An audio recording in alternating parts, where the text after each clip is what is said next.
Seren. I'm an assistant professor at Ankara Yıldırım Beyazıt University from the Department of International Relations. Very welcome for you to our panel that is entitled as the Modern Technology and the Future of the Warfare. And today I've got three distinguished speakers in my panel. Actually, we will not present any PowerPoints today because yesterday we were observed there, so there was no time left for the Q&A. So we will really, happy if you can directly ask your questions after like the 10 minutes. So I'm going to give like 3 minutes for each speakers, then we will just make a conversation. So it will be very informal actually, but I think it will be much more fruitful and it will be much more focused on answering your questions. And so this, first of all, I would like to thank my panelists for joining us today on the stage.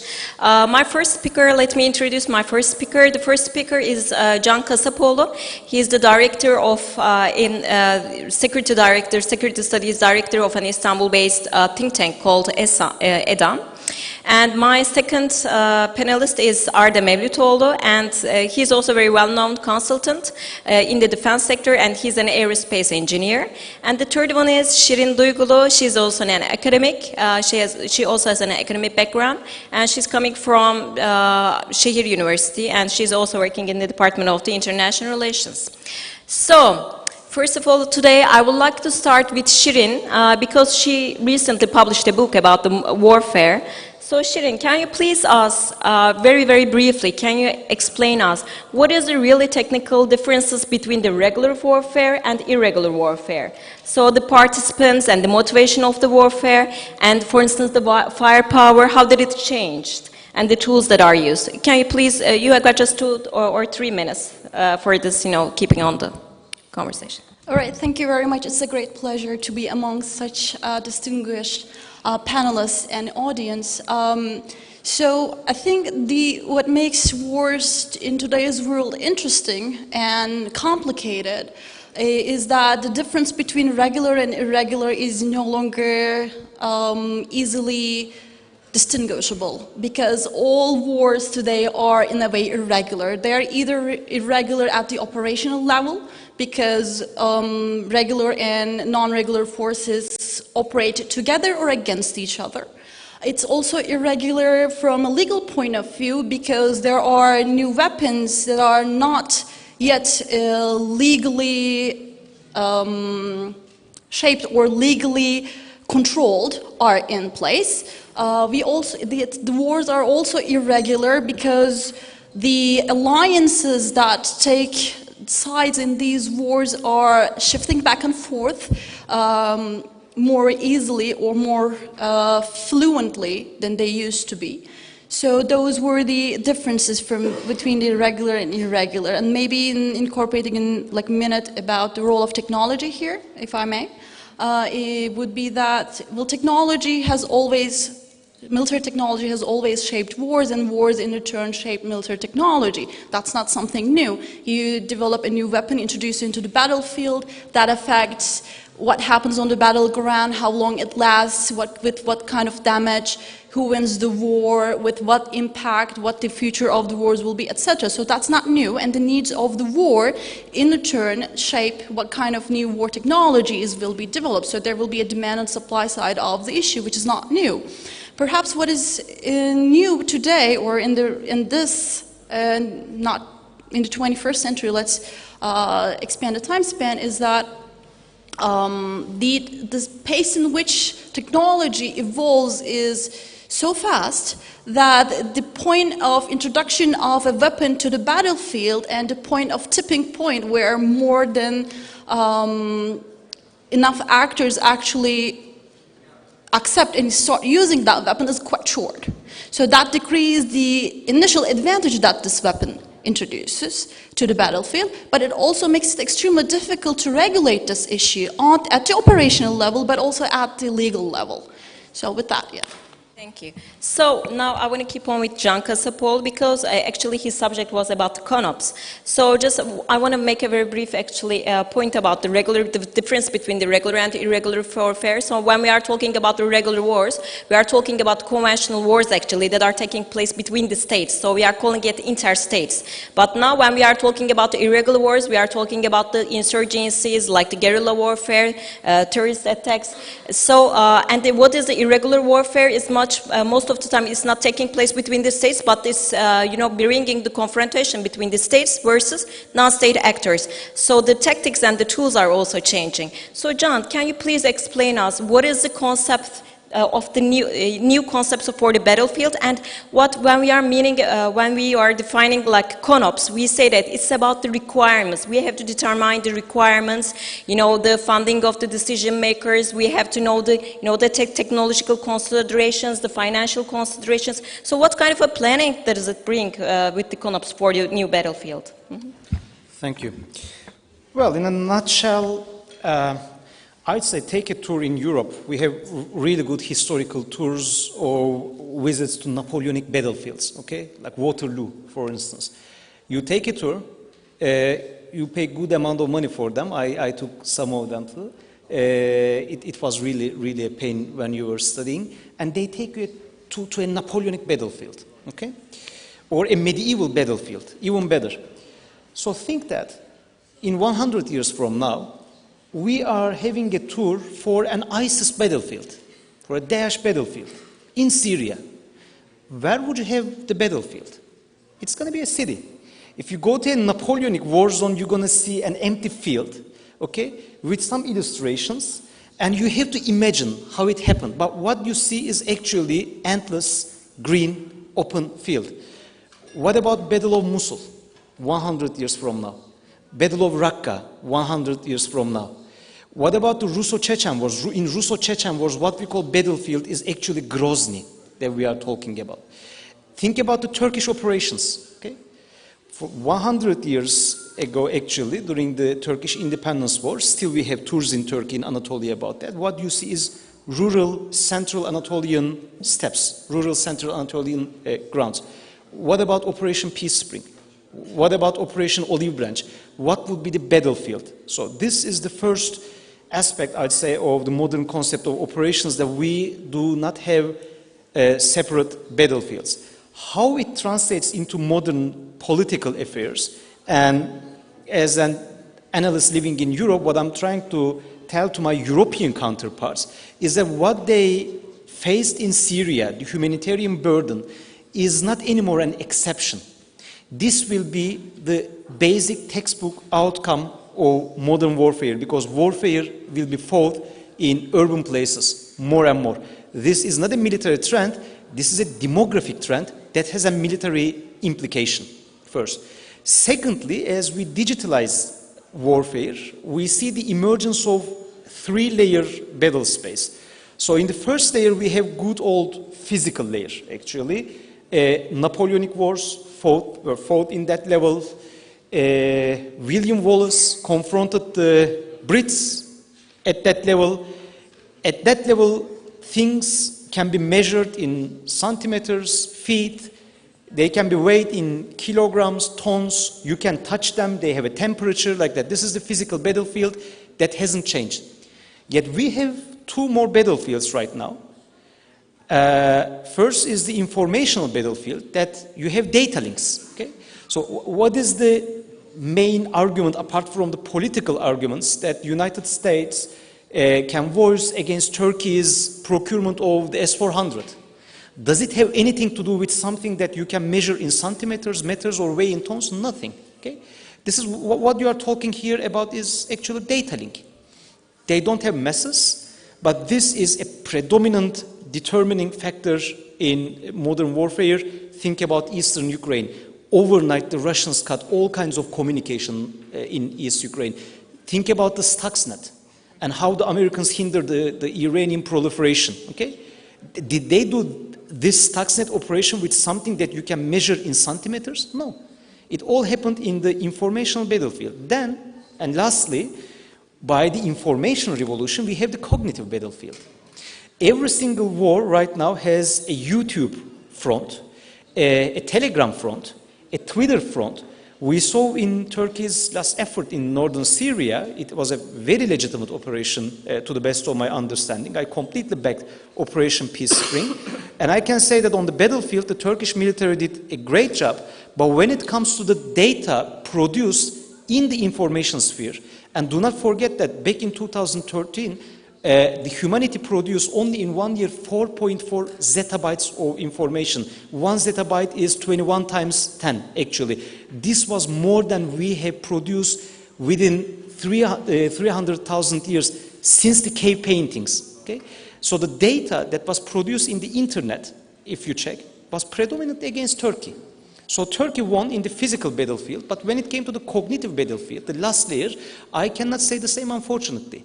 So first, I'd say, to end this tour here, the battlefield itself is changing. There is no battlefield anymore in an empty grass that you can find nothing and you can only rely on imagination.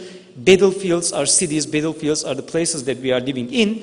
Secondly, now you have a multi-layered battlefield between the physical battlefield that actually killings happen there, but also the informational battlefield with everything, with command control systems, data links, with the cyber infrastructure, and then the cognitive battlefield. I mean, in a nutshell, I think you can say that hacking, it was about, General David Petraeus was about gaining hearts and minds. I think the cognitive battlefield right now is about hacking hearts and minds. Thank you. I want to keep on with Arda. Yes, Arda, as you're an engineer, I want to ask you more in the technological aspect of it. So when we are talking about the battlefields in the past, according to the changing face of the warfare, so we were saying that man versus man, and now man versus technology, and technology versus technology.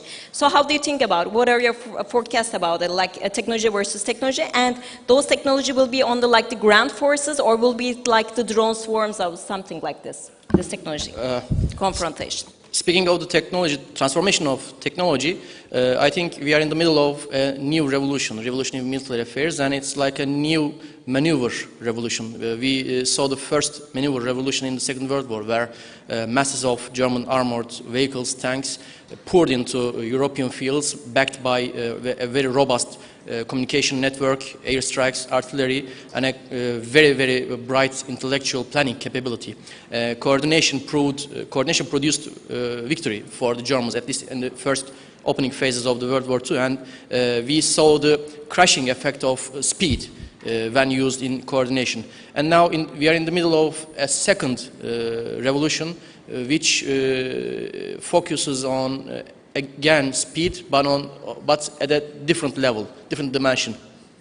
Very, very alarming and very interesting example is the latest Abqaiq Quraysh strikes in Saudi Arabia, the Aramco oil infrastructure, and that is a very, very monumental event in terms of the capability and effects of technology versus technology, because those strikes were conducted by in a coordinated manner, drones and cruise missiles, and and we still don't know where those drones were launched or who conducted the attack. Houthis, Iranians, any other non-state or state actor, we don't solidly know, but we knew in the World War II the fighting sites.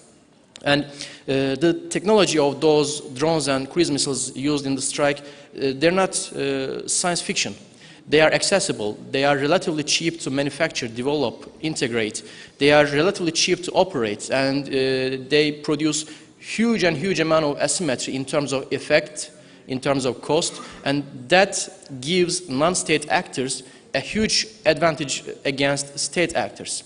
They can gain tremendous amount of effects or gains by just launching a couple of very low-cost, rudimentary, rugged drones, and that per se is a huge threat to state actors.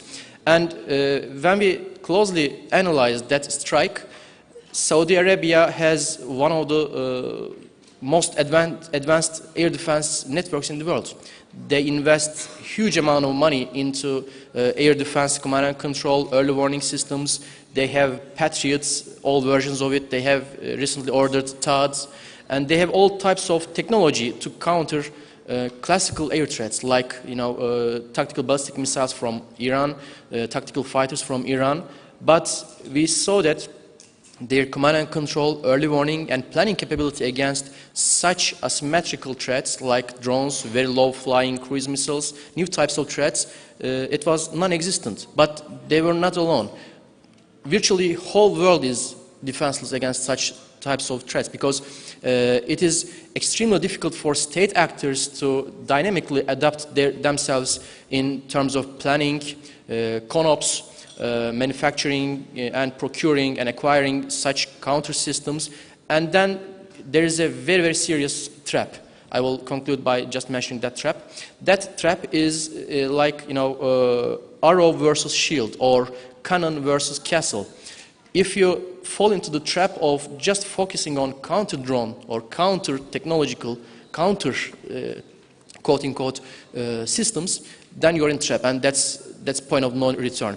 You have to develop proactive and preemptive strategies. You have to fight those threats from outside domains. Like you have to detect and disrupt and destroy supply chains of those non-state actors, maybe, or those technology infrastructure. You have to detect and destroy such types of attacks even in planning phase. But then again, you have to have a very, very robust and intellectual and advanced level of understanding of the threat and a forecast capability of its roadmap. That's all I say. I want to keep with Shirin. Well, actually, I think you made a very good point. I think you were talking about mentioning like the proactive and, preemptive strategies. But as a state, when you are approaching proactive and preemptive strategies, but you, on the other side, you have got also responsibilities stemming from the international law. So, Shirin, I want to ask you, we know that the states have to obey 3 principles. The first one is the rule of law, and the second one is like transparency, and the third one is accountability. So, even you are conducting an operation, or if you are engaging into warfare, you have to legalize it and you have to justify it. So what do you think about, for instance, the private military companies? Do you think that they are using, as a justification, tool, or, or maybe we can say on the other hand, we say that maybe states are escaping to be subjected to the international law. This is the reason that they are much more, favoring the proxy wars or the military companies. Because I know that, I think the last month, they hold a very important panel in the UN, because also the United Nations is using private military and security companies. So they were saying that why shouldn't we bring another international standards to those companies? So what is your opinion about this? Well, I think the major impetus that made private military companies so prominent and so in our faces was not initially to escape the accountability aspect, but rather the commercial and rather the financial calculations of it. That the outsourcing has become, since the 1980s, the thing. The more outsourcing you do, the more financially stable you feel, and that was sort of the financial concerns, I believe, was the first trigger. However, it also came with these additional quote-unquote advantages for states, because it also allowed states to escape transparency and accountability on 2 fronts. On the domestic front, because that also decreased their responsibility towards their citizens, because you no longer need, when an operation is done by private companies, you don't need to explain the coffins coming back home. There will be less coffins to be explained away. So the electoral dimension of it, and not also you don't have to explain your spending, but you can disguise your spending when you outsource it. It also allows states to escape at certain levels from international accountability as well, because the law surrounding the conduct of private military companies is close to non-existent. It is left vague intentionally. Well, the use of mercenaries is outlawed, so we have that. So in terms of the kind of contribution, or at its essence, private military companies do what mercenaries used to do. But it's a more commercialized, more structured, more embedded into the capitalist economic system way. So, and states' ability to use that and do so with less financial cost, with less electoral burden, and with less reason to explain your actions at the international level did contribute.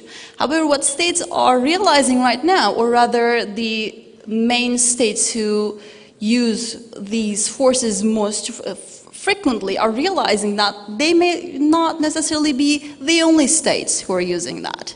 So other states who you do not necessarily see as friends will start using it. So now the idea that, okay, maybe we need to regulate the way they are utilized, and maybe there has to be a code of conduct surrounding it, should take place, is an ongoing discussion.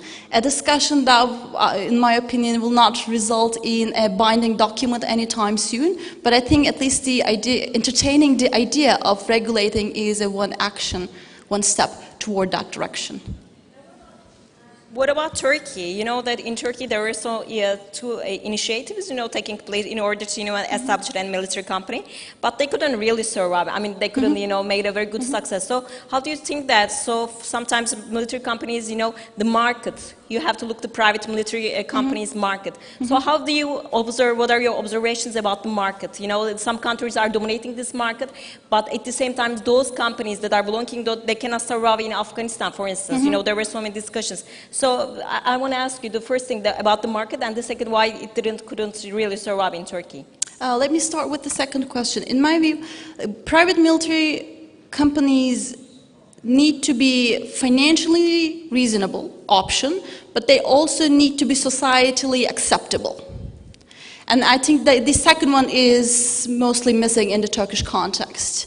The idea of, so the modern state, since the development of the modern state, security is a public service supposed to be provided by the state to its public. And the more commercialized and the more outsourced, in countries where outsourcing of state services, public services is more acceptable, outsourcing of security became more acceptable. I don't think Turkish societal perception of its military and of its security at that level. Not that it's something to aspire to, but as a fact. So I think that's what was missing in Turkey. In terms of surviving, the thing, so if the capitalist logic, unless it's regulated from a humanitarian law or law of war perspective, and unless states see, enough number of powerful states see an interest in regulating these actors, the supply will create its demand. They might fail at certain operations or in certain geographies, but they will create a demand one way or the other. They will find ways to become useful and become relevant. So operationally, that's beyond my expertise, why they fail at the operational level. That's beyond my expertise. But in terms of its commercial logic, unfortunately or inevitably, I believe, unless regulated, not that regulation will put a complete stop on it, but they will find the demand for themselves. Can, I want to keep with you. Well, actually, you're also living in France. So, in Germany, France, Germany, and Turkey. Yes, you are traveling all around. So, but you know that last year, France, published a report about the defense strategy.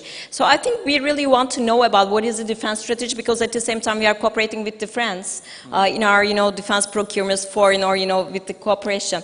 So, I think it was the first time that it was a very, very detailed strategy report for the first time. So, it was like, targeting like the 2030, 2050. parts. And I realized that I think they were very much, keeping up with the maritime and other stuff. So can you please tell us about what is the defense, procurement strategies of the Europe, maybe just mentioning through the France, maybe, and so we can compare with the Turkey. What is the difference between the mindsets of two countries? Thank you. Well, actually, the European DTI, Defense Technological and Industrial Base, is a very interesting one. In the United States, we are talking about one single family of main battle tanks. Okay? In Europe, we are talking about tens of them. In the United States, we are talking about a bunch of attack helicopters in terms of main lines. In Europe, you are also talking about lots of them. In all major weapons systems category, be it the APCs, armored personnel carriers, be it the main battle tanks, attack helicopters, in Europe you see a huge diversification. But there is a problem. These people don't have that much money, or they don't want to spend that much money on defense first. So they have to unite, combine their efforts, and just purify what they are actually producing and arming their militaries with. We see good efforts in that on the paper, though. We haven't seen concrete results yet with the European Defence Fund and PESCO. Yet there are two caveats that I would put in European Defence Fund and PESCO, and then I'm going to come to France in particular and the elephant in the room when you are talking about Europe, the UK. The European Defence Fund and PESCO are overly politicized bodies for the European Union. Think about the third-party participation in that. And when you are talking about the third-party participation, you are talking about real defense giants, like Turkey, like South Korea, like the State of Israel, for instance, and huge markets like the Gulf. So when I'm walking my clients through these participation process to European funds, actually what I'm talking is mostly about politics.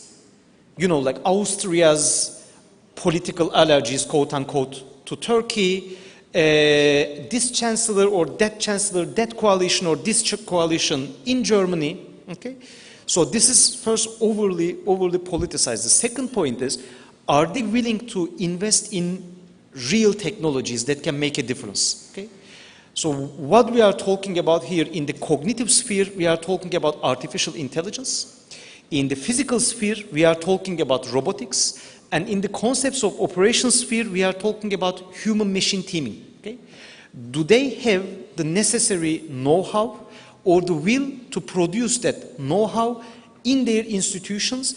And do they want to channel it to the military? This is the million-dollar question. One, for instance, take the sixth-generation fighter project of the French and the German. Okay? Can they produce it? I think they can produce it. Will it fly by 2040? Yes, it will fly by 2040. But when it comes to the export portfolio, would they like to export it to Qatar, to Saudi Arabia? Would they like to see Turkey on board? Would they like to export it to Israel? There would be very different views in Paris and in Germany, in Berlin, and look at the arms export policies of these two actors. Okay? When it comes to the elephant in the room, namely the Britain, I think despite the Brexit, it works for them. They managed to snatch up Italy and Sweden for their sixth-generation fighter project, Tempest. And Turkey, I'd say, not inch close, but had the S-400 deal not happened, Turkey would have been a part of Team Tempest as well, after the F-35 project. France, I'm sure you are following what Macron has been saying, the brain dead of NATO. Yes, France wants to play that game, and I'm seeing really, I wouldn't want to label President Macron as Gaullist, but I would say serious the en marche, and President Macron wants to do something different. They want to establish a real military. They still do not incorporate their nuclear power into NATO bodies. It is an independent nuclear power. Yet, and I'm going to end here,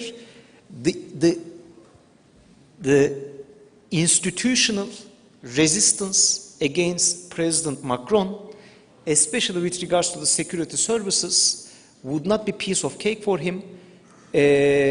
One very monumental and eye-opening example for you, how the French chief of staff resigned when Macron assumed office. He did it actually by using very vulgar words against President Macron, okay? And he then resigned, and in the French military system you do not have unofficial retirement ceremonies for resigned generals like that, and his headquarters organized such a ceremony, okay? So yes, with En Marche and Macron, there is such a will. There are a lot of talks in Europe, again, with respect to this kind of transformation, especially these are heated by PESCO, European Defense Fund, and everything like that. But personally, I think we're going to read a lot of reports about European defense sector. We're going to read really good think tank papers about that. But when it comes to see the European army in a parade, let's say like the Russian Vostok parades or Zapad parades, I don't think so. When it comes to seeing a joint European army operating in a war zone, I don't think so. Even when it comes to producing those arms, yes, but producing a common export policy for European arms, also I don't think so. Because in European capitals, what I see is, do they want to be in the game or not? They are not clear about that. One European friend of mine said, when I was sitting with him in Champs-Élysées in Paris, he said, I said, look, after all, you are an economic power. He told me, we are not an economic power, we are just rich. China is an economic power. Europe, we are just rich, we are not an economic power. Now, I would like to move on a little bit much more detail. So I want to ask some questions about the drone technologies, because as Turkish defense industry, I think we are very much, proud of our developing, drone technologies. We are labeled as one of the, few countries that are capable of, producing armed drones. But first of all, actually, there's a confusion between the terminology, because when I ask people what is drone, they don't know. What is the difference between the UAVs, unmanned air vehicles, and what is the difference between the unmanned air vehicle systems, US? So the first thing is that what is the difference between the three, all right? Because when we are talking about the drones, what is the difference? Is like the fixed wing or the, or the tacticals? And the second question that I want to ask you is that how was the drone history, the experience of Turkey? Because in the first hand it was tasked TÜRKİYE with the medium altitude, long endurance drones at producing this US systems. But on the other side, Bayraktar and Vestel companies, they were responsible of producing tactical drones, but now they turned also into the mail systems. So can you please tell us about, and another thing to Arda is that in the past we were buying, Herons, but our, I think, adventure with the drones started when we couldn't get MQ-9 Reapers from the United States, because they already promised us, but at the last minute they changed their mindset. The Congress said that we are not going to give permission to sell those to Turkey, so we were just left to the Herons that are not capable of, destroying the, targets, that they were just capable of, reconnaissance and surveillance. So can you tell us about this, our adventure in drones? Yes, there's a huge confusion on the terminology, because there's UAS, UAV, unmanned aircraft systems, unmanned aircraft vehicles, and drones. I personally use the term drone as to define those types of flying objects when you can purchase from the toy store, just like mini copters or just types, but that's not the case in the overall terminology. Drones tend to define all types of air vehicles, whether fixed wing or rotary, which are remotely controlled or fly by autopilots. An unmanned aircraft system is a more umbrella term, and I like the term because it defines it as a system of systems, which in fact, especially for the military or security users, is especially true, because there is the air vehicle component, there are the payloads, sensors, radars, electro-optical cameras attached to it, and there is the ground control, there is the communication network, and there is all supporting ground systems as well, and all types of other systems. So in general, UAS or unmanned systems are system of systems. They need to be defined and used that way. You have to develop a concept of operation, whether they are hand-launched or whether they are strategic platforms that can remain airborne in like 48 hours or so. So that term defines a very, very wide range of applications and missions. That being said, moving on to Turkey, Turkey is a very interesting example to study both technically and for academically, because Turkey is one of the first countries, in fact the second country in NATO to invest in drones to use in the armed forces, because in mid-90s, right after the United States, Turkey purchased GNAT UAVs from General Atomics from US, and Turkey was the second military user of that type. And for the first couple of years in the learning period, learning curve, Turkish Army used those drones for artillery spotting and fire adjustment missions. But understandably, that experience had a lot of bumps because Turkey did not have enough experience, human resource or infrastructure required to effectively operate the drones, but it was a nice experience nevertheless, because Turkish decision makers, military and civilian decision makers, saw the importance of drones, especially in countering asymmetric threats like PKK terrorist threats. And then two simultaneous projects started. Just a very short history here. One is the direct procurement for meeting urgent requirements like the Heron, and the other one is the national development of a equivalent type of UAV for the long term, which resulted with the Anka, a very, very successful UAV project which produced different types, derivatives of UAVs, Block A, Block B, S, I, different types and different missions. And then we started another project for tactical level UAVs, which produced again two very successful UAVs, and one of them has become even more successful, which we know as the TB2 Bayraktar. And it's exported to Qatar, Ukraine, and it's very effectively being used in operations in Syria, northern Iraq, and internal security. So Turkey already saw the importance and effectivity of those drones, and by using them accumulated huge experience, tactical level, technological level, industrial level, and by exploiting those experiences, it created an avalanche effect. The performance of TB2 and Anka are exceptional in terms of endurance or ease of adaptation to various missions. Yes, we have a long way to go, but based on those experiences, now Turkish industry and Turkish end users have the self-confidence to invest in new projects like Aksungur, like Akıncı. They are more complicated systems. Like, to give a short example and then switch on the other distinguished panelists. Like TB2 has weapon carrying capability. It carries 2 or 4 laser-guided munitions, and it carries one single payload, electro-optical payload, and it can remain airborne for, I guess, more than 20 or 24 hours. But it carries just single type of payload. But Aksungur or Akıncı, Aksungur by TAI and Akıncı by Bayraktar, they are carrying multiple different types of payloads. Exactly, even sonobuoy for anti-submarine warfare. So, and they will transmit, they are transmitting, or they will have the capability to transmit their data in real time through satellite communications. And all these critical subsystems are being developed by Turkish industries. So, Turkish end user, military users, Army, Air Force, Navy, will need to have sensor fusion, intelligence gathering, analysis capabilities in real time.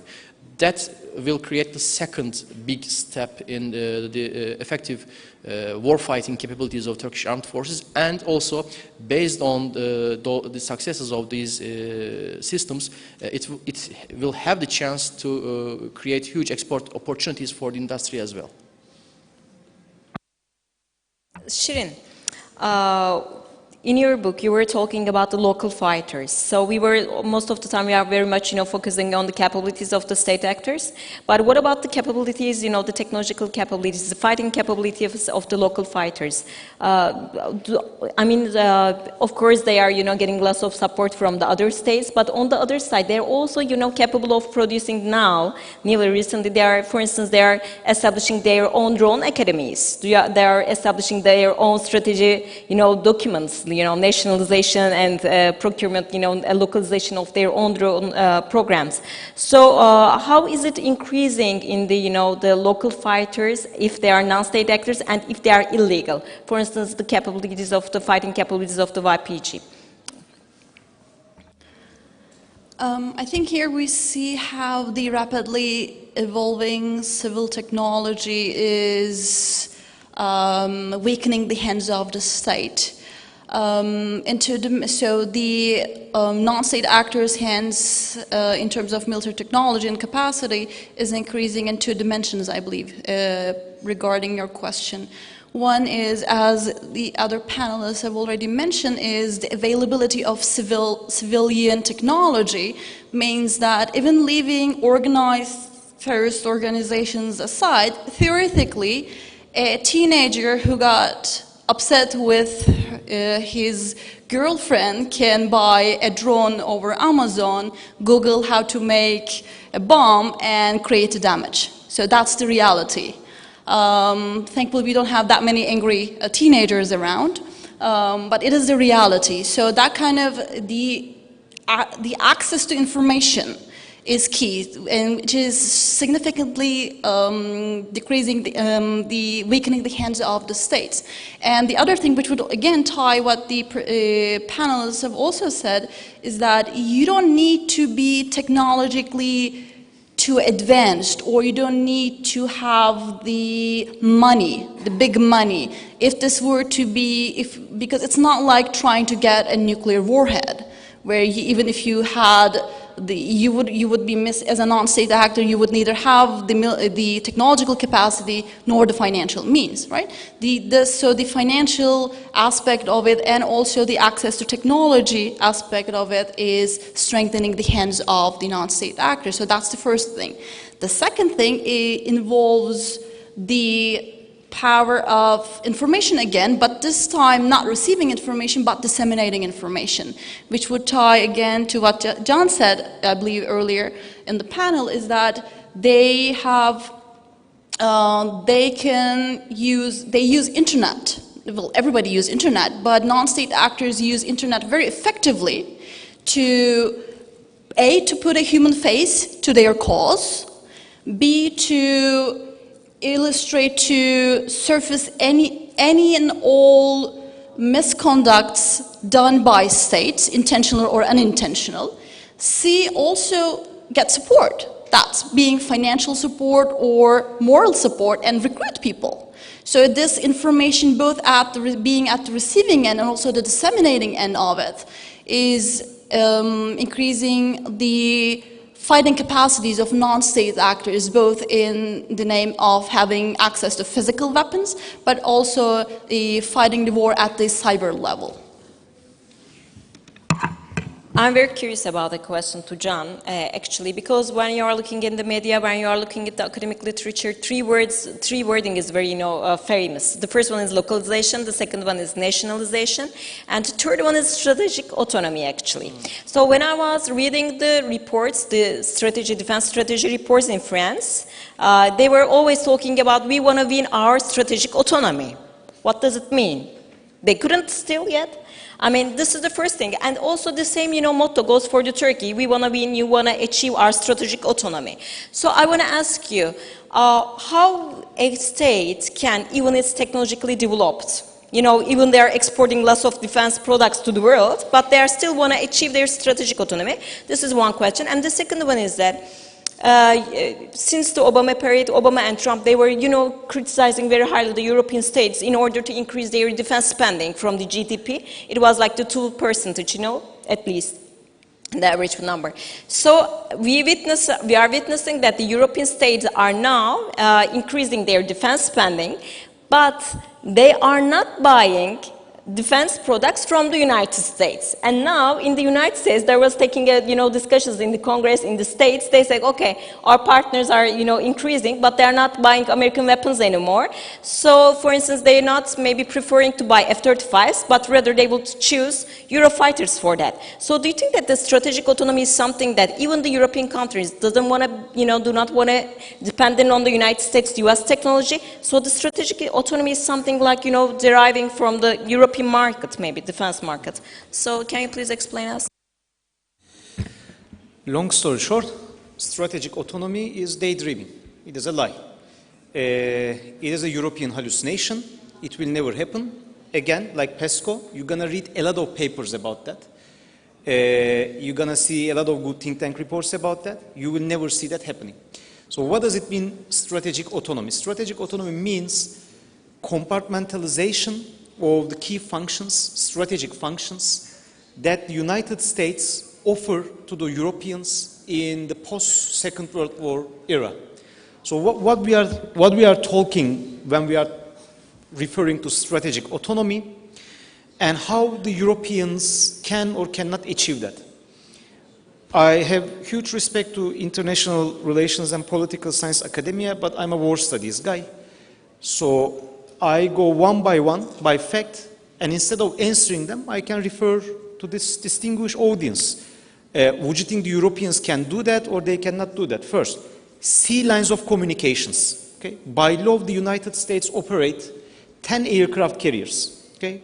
Each aircraft carrier has a strike group accompanying it, like Burke class destroyers, like Ticonderoga class cruisers, so on. Okay? Now, Charles de Gaulle aircraft carrier is in overhaul, homeported in Toulouse. Okay? Is there a second French aircraft carrier that they can deploy? No. When it comes to controlling the sea lines of communications, do you see any European power, and not to forget that 90% of the trade that we know, from these camera systems to Turkish drone exports that Arda is talking about, to this iPad and everything else, 90% of this trade is through the sea lines. Can Europeans control key sea lines of communications in Pacific, in the Indian Ocean? Do you see such a naval capability? Do you see such naval capability development programs in Europe? No. Third, in the Western military district, the Russians enjoy a clear superiority, conventional superiority vis-a-vis Europe. We are talking about like the one single major exercise that the Russians are fielding, be it in the West, be it in the East, be it Zapat, be it Vostok. The number of personnel that the Russians are mobilizing for a drill, and these I'm talking about are plant drills, let alone the plant drills, talk about the snap drills. Okay? The snap inspections, the number of personnel that the Russians are mobilizing within a week in a snap inspection is more than any standing European army. Okay? So can Europe mobilize that kind of troop concentrations unless they reinstate conscription, and a long conscription? They cannot do that. Can you reinstate that kind of conscription while on the one hand you have Green Party, green movements, ultra-liberal movements that would completely oppose that, and on the other hand you have Alternative für Deutschland, you have Front National of France that would want to exploit it, the far right that would want to exploit that kind of military modernization. Can you return back to high massive conscription armies? Also you cannot do that. Okay. Let's come to the fourth point. Once you want that kind of strategic autonomy, you want a nuclear deterrent. This is the game in the town. You like it, you don't like it, that's the game in the town. Now Brits are out. There is one remaining nuclear power in Europe, which is France. France did not even share its nuclear autonomy with NATO. Okay? Is France ready to share nuclear decision making with Poland? Don't forget the fact that, and don't underestimate the fact that European Union decision making mechanism is based on joint decisions that even one single tiny little state like Lithuania, like Malta, like Estonia, oppose the decision, European Union cannot take a decision. Actually, European Union is formed on a structure, on a political structure that is best designed for not taking decisions. Is France ready to delegate its independent nuclear power to these actors? No. So, sea lines of communications? No. Conventional superiority vis-à-vis the Russians? No. Nuclear deterrent? No. Okay. Strategic autonomy? So, for what strategic autonomy? For which remaining operations strategic autonomy? Strategic level deployments. Can Europe, all European states together, conduct something like Operation Iraqi Freedom, conduct something like 2001 Afghanistan? Can they accomplish strategic level, let's say multi-division level or multi-core level deployments in a 360 degrees fashion in all corners of the world once they opt for doing so? No. So what strategic autonomy they are talking about? How, when it comes to 2%, I'd say the most important is, I had 2 NATO posts. One was in Estonia, NATO Cyber Center, and the first one was in NATO Defense College. I can say that, am I for the 2%? Yes, I am for the 2%, but there is a much more important parameter of NATO that is not spoken that widely, which is the 20% criteria. What is the 20% criteria? 2%, you know, the good old 2%, like you have to devote 2% of your GDP to defense spending. What is defense spending? Pensions of officers, their wages, military clubs, they are all defense spending. Spouse supports, they are all military spending. NATO has another parameter that is forgotten, the 20%. You have to spend 20% of your defense budget to capability development, which means, yes, buying new arms, fielding new brigades, new combat formations. I think the main problem of Europe, unlike the Obama administration and the incumbent Trump administration reduced it into 2%, I think the biggest problem with the European armies is the 20% criteria. Yes, they are increasing their defense budgets, but look at the allocation. Are they spending that money for capability development, for fielding new combat formations, for new stuff to equip their armed forces? No, I think the major problem for Europe is that 20% criteria. Arda, so let's keep on with the drone technology. Okay, we are, I think, very much, you know, I think so far it's sufficient with the we are sufficient with the performance of drones when we are countering, you know, terrorism. All right, facilities when we are conducting counter-terror fight. And, but on the other side, there are some challenging factors that are, you know, decreasing the performance of the drones. For instance, one of them is even they are flying from the 18,000 feet. You know, when the drone is flying over our Tendürek, you know, mountain, is different than it's, you know, conducting its, you know, operation over a very flat terrain, like in the Syria, you know, in the Syrian border security. So it's, one of them is, I think, the terrain, and the second one is about the bad weathers, because if you want to, you know, escape from the bad weather, it will immediately, you know, decrease your operation capability, even they are, you know, stopping the operation at that time.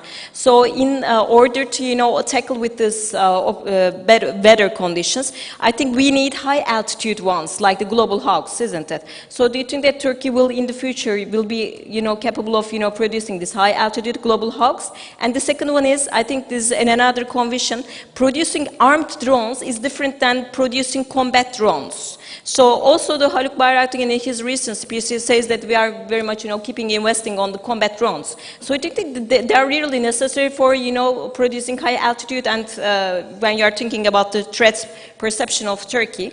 And the second thing is that, please combine these two issues together.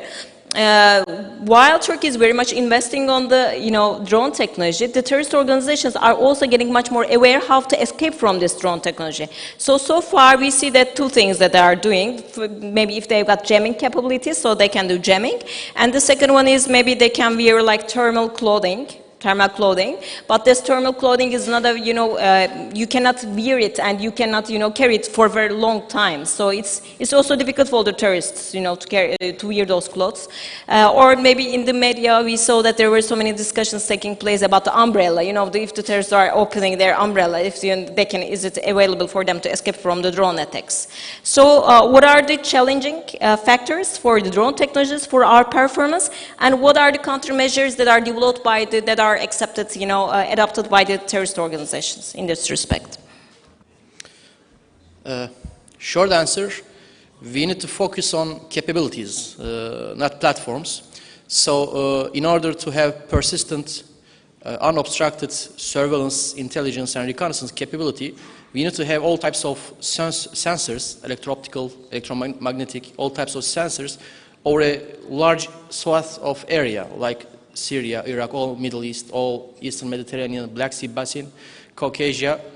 So, and in order to achieve such capability, high-altitude drones are just one tool in a huge basket. You need to have different types of sensors, airborne, seaborne, land-based, space-based, and you need to have a very robust network capability.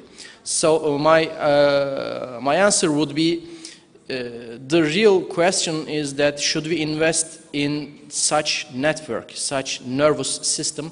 Yes, we definitely should. Our high-altitude drones solution could be, but not the only solution, because we have an example like Global Hawk. Iran shut down one of the Global Hawks with a very rudimentary, if not ancient, air defense system.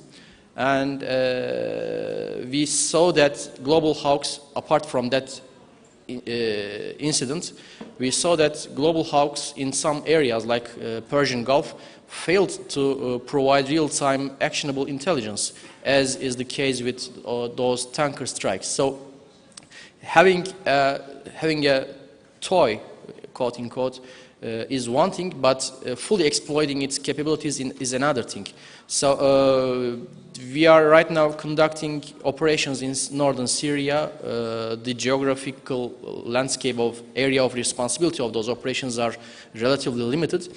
So tactical level or tactical plus level UAVs more or less meet our requirements, but we also need to have eyes and ears all over the Eastern Mediterranean, whereby we need all types of sensors which can which need to observe large area, and in such cases we need to have platforms that can remain airborne for longer periods, that can carry larger amounts of payloads, and that have the ability of electrical power to support all those sensors and whatnot. That being said, we can move on to the transformation of Turkish capabilities. There is a motivation in that because, again, Turkish military and civilian security bureaucracy saw the benefits of unmanned systems, unmanned air vehicles, in conducting effective operations. So that's a huge motivating factor. And then another huge factor is that while developing such systems, you need to develop your technological base as well, your capabilities, engineering capabilities, integration capabilities, sensor development capabilities. But then, as I said earlier, we have another threat in this field.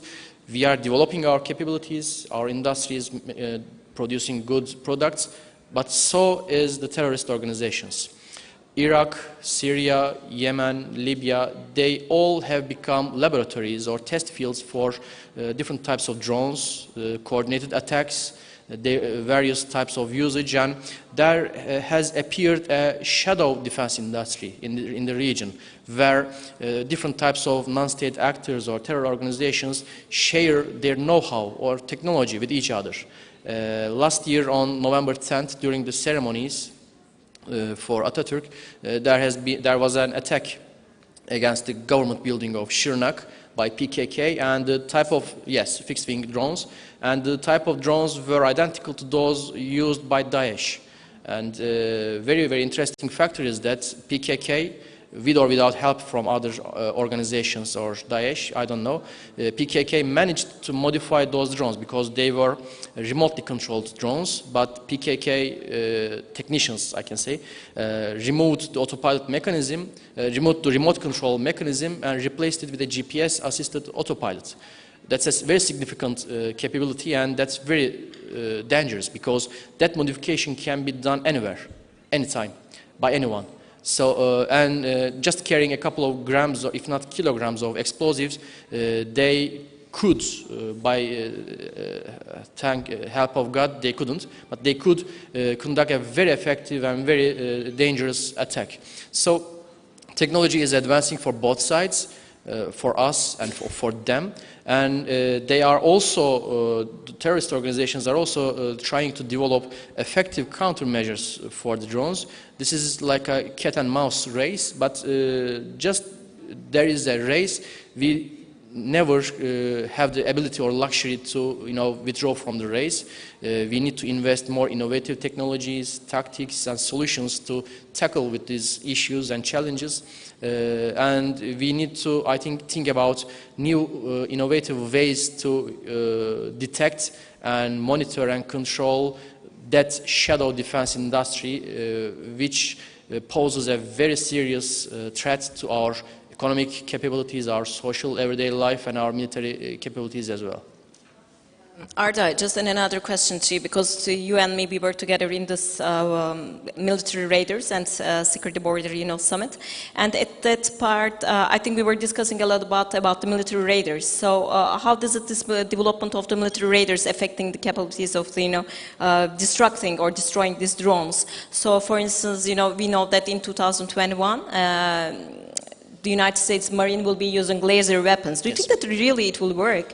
And the second one is that maybe just this GPS stemming or, for instance, electromagnetic steering, facilities, will they really work? If they would work, why didn't it work in the Saudi Arabia? For instance, because it was very, I don't know, but sometimes it's like tragicomic.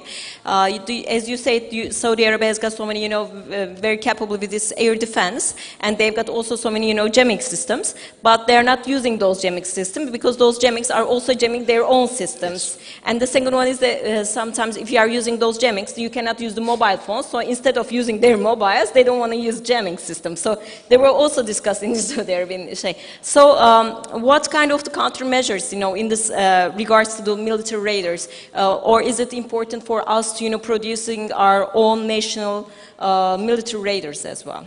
Well. Again, and one thing, we are always saying that even the raiders, for instance, there are some mobile raiders, for instance, after the swarm attack to the Russia, in Humeym and Tarsus, they started to, deploy so many mobile radars. Yes. But the problem is that even they can detect, they cannot identify the threat. So maybe it's a bird or it's a drone or something.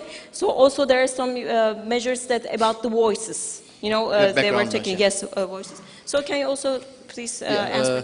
Russia is a very, very nice example, and they proved to be, in a way, very effective to counter the drone threat because they are in constant attack by swarm attacks to Humeym and Latakia, and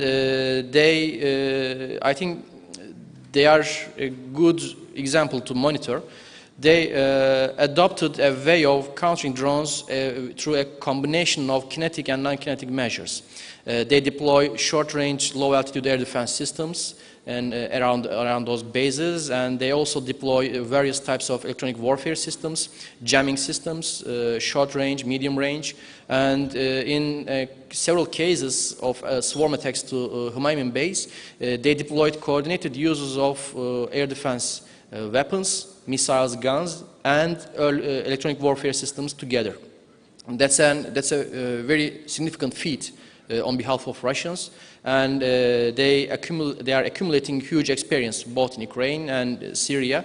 So that's a lesson learned for all of us. You have to have coordinated use of kinetic and non-kinetic measures together. And in order to achieve that, that's not enough to just get all those fancy toys, all those products and systems into inventory. You have to have a transformation in terms of training, doctrine, and also organization as well to deploy kinetic and non-kinetic measures all together. Radar is a very crucial part of that organism, because there are various types of radars: early warning radars, air defense radars, short range, medium range, long range.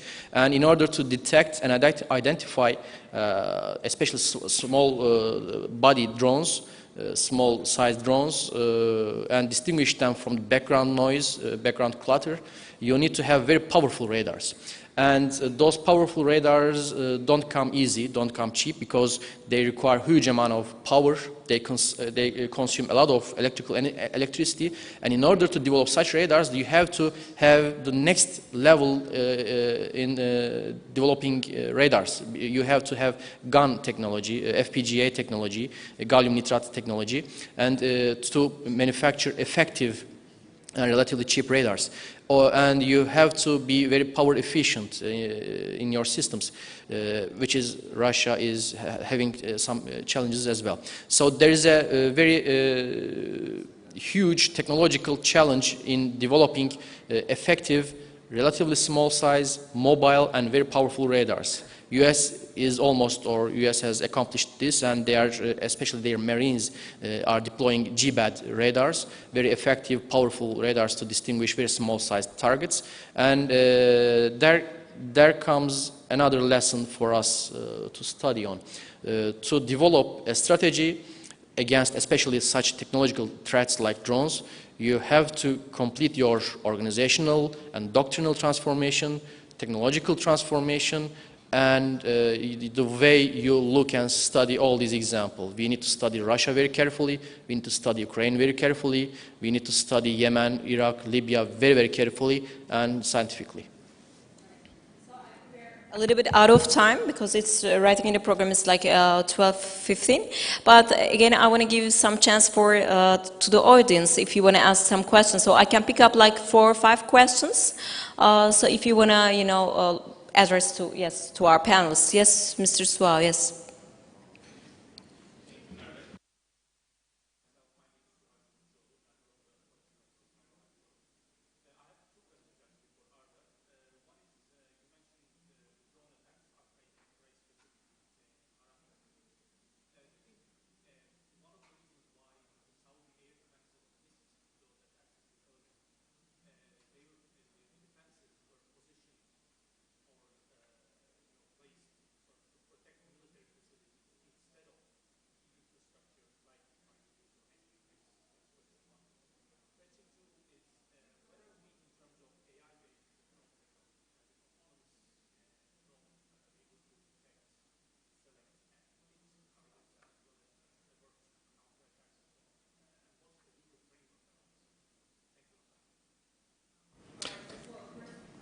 I'm collecting the questions, so is there any other question? Yes, please. Can you please introduce yourself?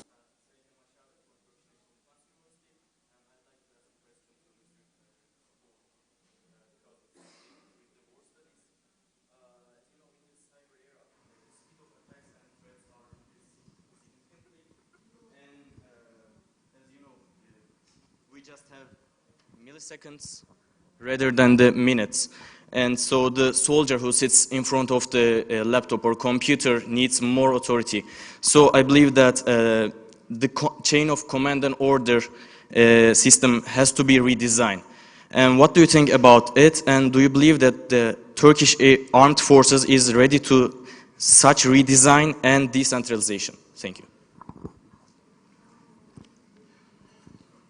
Yes, please. Mm-hmm. Can you please, handle the microphone? Haziran'ı saygıyla selamlıyorum. Bir insan olarak doğrusu savaş kabul edilebilir bir tarz değil. Buna alışmayalım. Savaşsız bir dünya için mücadele edelim. En kötü yatırım silaha yapılan yatırımdır. Kullanmazsanız ölü bir yatırım, kullansanız mala cana sebep oluyor. Sorumu Can Bey'e soracağım. Şimdi maalesef çeyrek asırdır bizim bu çevrede savaşlar var. Burada Yemen'de başladı, Afganistan'da, Filistin'de, Keşmir yavaş yavaş başlıyor. Bakıyorsunuz bu tür yerlerde insan tipi birbirine benziyor. Yani biraz fakir kesim, biraz insani değerleri taşıyan kesim. Acaba yeryüzünde bu insan tipi yaşanması istenilmiyor mu? Yani bu özellikle Amerika bu işlerin başında NATO'dan geldiğiniz için sormak istiyorum. Buna nasıl bir çare bulmak lazım? Sorun nedir? Bu insanlar masum insanlar çok ama savaş bunların başına patlıyor. Ciddi anlamda bir felaket yaşanıyor. Bu soruya biraz açıklık getirirseniz sevinirim. Is there anyone who want to ask? Yes, Osman, please. Please, Kubar. Can I please give the microphone? Yes. Thank you so much for this wonderful session. I really enjoyed every minute in it. I would like to direct my question and comments to Dr. Karaboğlu. I enjoyed your explanation about the European Union capabilities and the strategic autonomy, but I think you have taken it really too far, where you discredited Europe totally, discredited France totally. I don't think France would like to really challenge US or challenge Russia. So the strategic autonomy doesn't mean that France or Europe, they have to stand up for US and Russia at the international level. But they still have the strength and the power and the autonomy to operate in many other regions and in many other countries. For example, Libya now. France is doing whatever they would like to do there.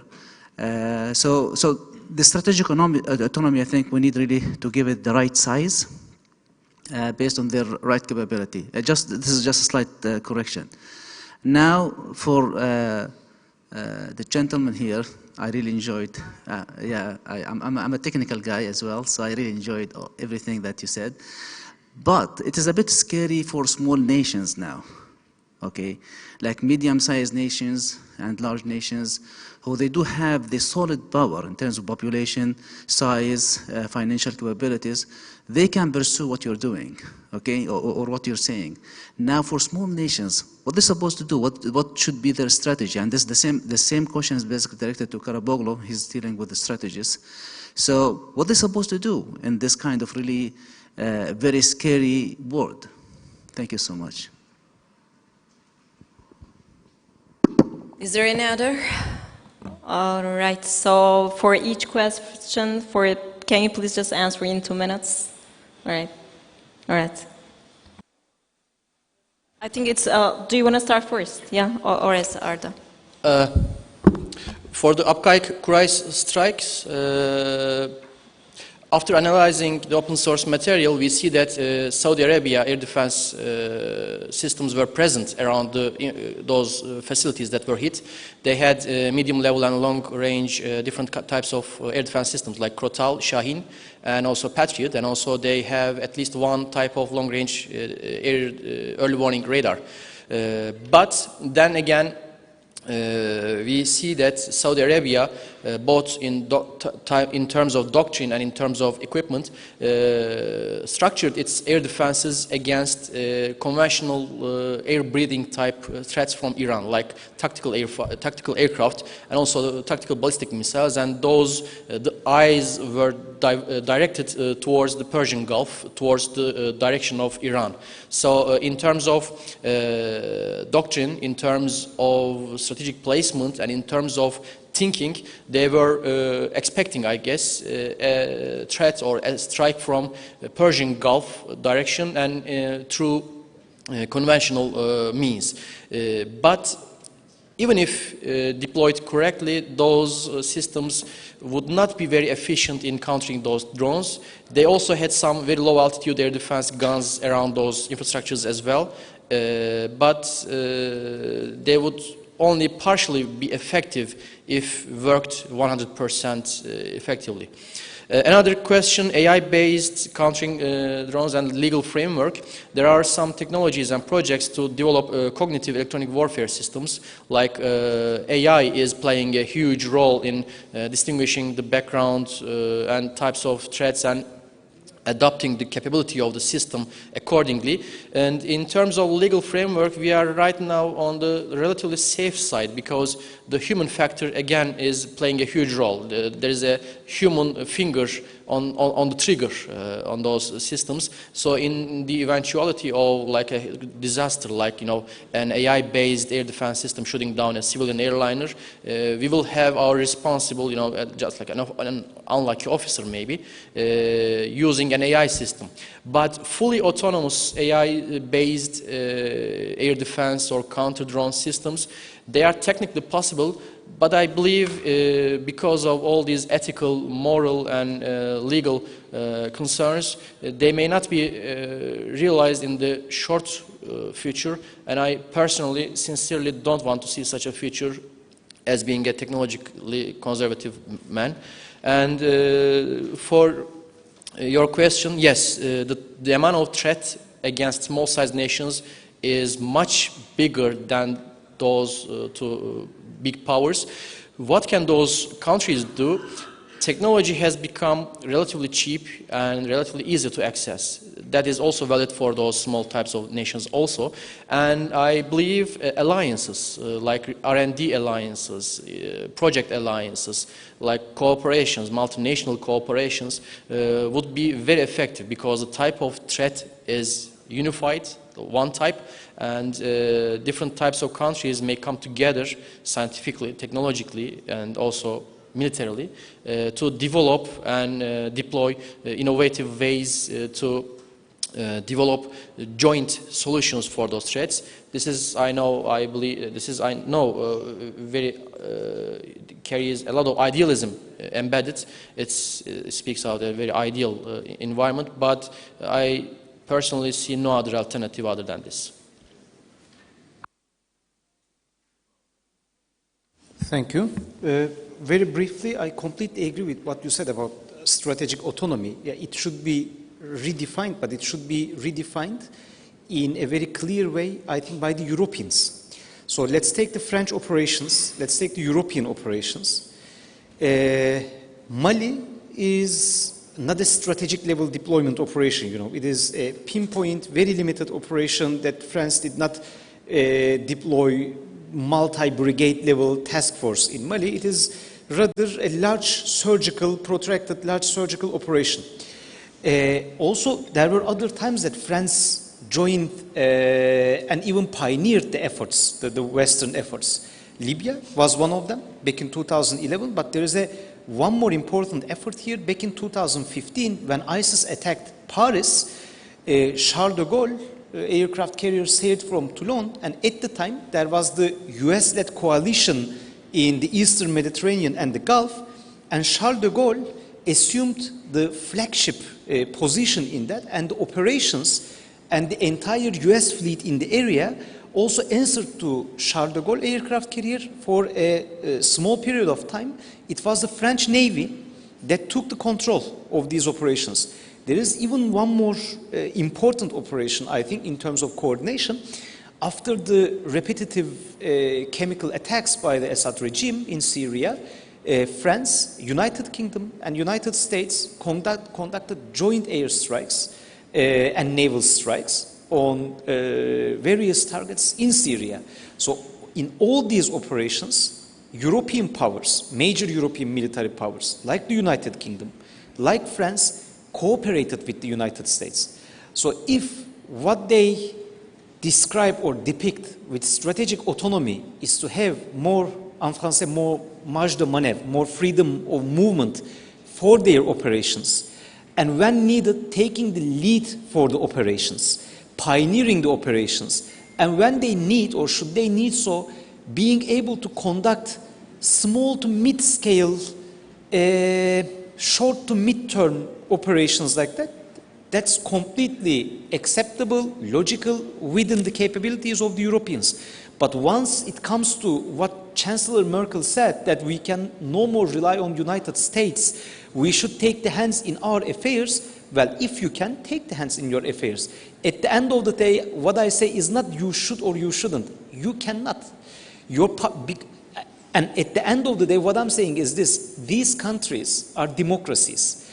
They go to ballot box in each 4 years. What do European public opinion think about the strategic autonomy, taking things into the hands, which means taxes, conscription, so on, so on, so on. So, but if this is the description of strategic autonomy, having more marge de maneuver in independent, small to mid-size, small to mid-term operations, of course, that's what they should have. And in order to have that, instead of creating a dichotomy between Europe and NATO capabilities, I think they should first foster their own national capabilities to contribute more to the one standing alliance that has worked for half a century.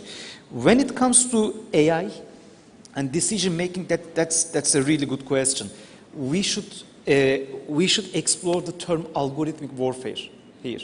And since you are coming from the National Defense University, I graduated from the institutions of the Turkish Armed Forces very proudly. That is today under the umbrella of National Defense University, the Institute of Defense Sciences in Ankara and the Strategic Researchers Institute, where I got my PhD from in Istanbul. I'd say for this algorithmic warfare thing is an area that we should explore. Why? Because in United States, Arda said something very important. He said, Turkey is in a track. And we're going to continue with that. Now look at what my two very distinguished fellows here, my colleagues, just exchanged. Merve asked, okay, we develop tactical drones. What about the mail ones? Okay. After the mail ones, what about the hail ones? Okay. So this is a track. Turkey is going into that track. We have seen that movie. We have seen that movie in what? In United States.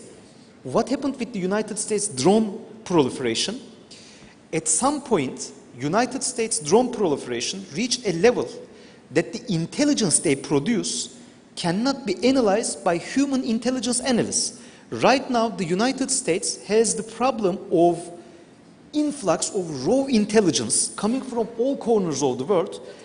Yeah, that you would need 100,000 human beings to analyze that.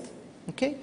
At that point, for 10 years ago, we didn't have a solution for that. Now we have a solution thanks to computational speed, the cloud computing, because it means the capacity of this iPad is not the capacity of this iPad. I can use the cloud, so technically it means like its driver is infinite, as long as I keep buying things, okay? And big data, and our AI-enabled technologies to exploit big data, to make big data meaningful. All together, we call it algorithmic warfare. What I'm saying to our National Defense University is this: algorithmic warfare and developing these kind of technologies necessitates multidisciplinary investments, okay? Neural networks. You have to understand human neurological system very much. You have to develop a very good understanding of the human brain for that. You have to develop a very good understanding of evolutionary biology for that, okay? You have to develop a very good understanding of probabilistic robotics for that. So for the National Defense University, maybe the pioneering field shouldn't be military history, okay, of the 16th century. And this is a very, very multidisciplinary research area. Without having a good understanding of biosystems, you cannot develop a good understanding of what is AI and algorithmic warfare. At some point, the questions Merve asked, and the things are the answer, shows that Turkey is in a track. In this decade, next one or the other one, at some point, the intelligence produced by Turkish drones will stress the ability of Turkish intelligence analysts. We will not be able to analyze that intelligence by human capability. At that point, we would have to develop an algorithmic warfare base. Are we ready for that? As far as I know, we are not ready for that. In order to be ready for that, we have to understand that this is a multidisciplinary research and development area, one. Secondly, the good old habit of Turkish defense sector, nobody transfers you these kind of technologies. Okay? Even if you are very handsome, very beautiful, very rich, whatever you are, nobody transfers you algorithmic warfare technologies, because those technologies are produced by the taxpayers' money of those countries. Capitalism rules. Free market economy rules. Okay? As to the last question, very briefly, about the human beings like that, would you like me to answer it in Turkish or in English? Very briefly. I think he's wearing headphones. Okay, so you can answer if I carry on for our guests also in English. Okay. I'm going to be very open about that. I think warfare is not, although it is being studied by social scientists, warfare is a biological thing that has social implications. We human beings, Homo sapiens, are not the only species that wage war. If you define war as the organized violence that is done, that is perpetrated by a politically ordered body over the resources, ants do that, bees do that, any kinds of animals that have a political hierarchy do that. But we are a very interesting species, okay? By the way, we are not the only human species, we Homo sapiens. It is not only about the poor people of Kashmir, Palestine, or the Middle East. We have committed a mass genocide on our brothers, Homo neanderthalis. We are the only remaining human species here because we have destroyed all other remaining human species.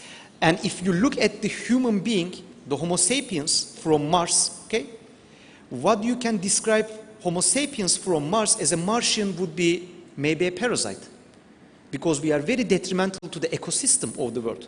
You see there is a huge, not even correlation, a causality between the human population and the ecosystem, the habitable ecosystem of the planet Earth.